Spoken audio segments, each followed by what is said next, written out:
வணக்கம் மக்களே! இன்னைக்கு எல்லா நியூ மாமிஸ்க்கும் இருக்க கவல மோஸ்ட்லி பேபி வெயிட் கெயின் தான். எது கொடுத்தாலும் சாப்பிடல, நோ சுகர், நோ சால்ட் ஃபுட்லாம் சுத்தமா சாப்பிடல. ஸோ சுகர் இல்லன்னா சால்ட் போட்டாச்சு சாப்பிட வைக்கணும்லாம் யோசிப்பாங்க. கவலைய விடுங்க. நான் சொல்ற ரெசிபிய ட்ரை பண்ணி பார்த்தீங்கன்னா, குழந்தைங்களுக்கு ரொம்ப பிடிக்கும். இத அடிக்கடி உங்க குழந்தைங்களுக்கு செஞ்சு குடுத்தா உங்களுக்கே நல்ல டிஃபரன்ஸ் தெரியும்.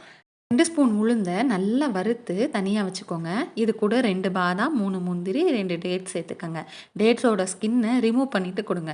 8 டூ 10 மந்த் பேபினா, அவங்களுக்கு அந்த ஸ்கின் தொண்டையில போய் மாட்டுறதுக்கான இந்த ரெசிபில நான் நட்ஸ் சேர்த்துருக்கேன். உங்க பேபிஸ்க்கு நட்ஸ் அலர்ஜி இருக்கான்னு செக் பண்ணிட்டு இத ட்ரை பண்ணுங்க. இல்ல குழந்தைக்கு நட்ஸ் அலர்ஜி இருக்கு அப்டின்னா, எனக்கு கமெண்ட் பண்ணுங்க. நான் அதுக்கு வேற ரெசிபி போடுறேன். இப்போ இத நல்லா வாஷ் பண்ணிட்டு 2 மணி நேரம் தண்ணி ஊத்தி ஊற வச்சுருங்க. அரைச்சி வச்ச பேஸ்ட்டை ஒரு பேனில் சேர்த்து தண்ணி சேர்த்துக்கோங்க. பக்கத்துலேயே தண்ணி வச்சு கலந்து விட்டுக்கிட்டே இருங்க. கட்டி கட்டாம இதை நல்லா கலந்து விட்டிங்கன்னா பொங்கி பொங்கி வரும். அப்படின்னா வெந்துருச்சுன்னு அர்த்தம். எடுத்துக்கிற அளவை பொறுத்து 5 to 8 மினிட்ஸில் ரெடி ஆகிடும். ஒரு பிஞ்ச் ஏலக்காய் தூள் உங்கள்கிட்ட இருந்ததுன்னா நீங்கள் சுக்கு பொடி ஒரு பிஞ்ச் சேர்த்துக்கலாம். ஈஸியாக உளுந்தங்கஞ்சி ரெடி ஆயிடுச்சு. இதை அடிக்கடி உங்கள் குழந்தைங்களுக்கு செஞ்சு கொடுங்க. ரிசல்ட் எப்படி இருந்ததுன்னு எனக்கு கமெண்ட் பண்ணுங்கள். Stay tuned.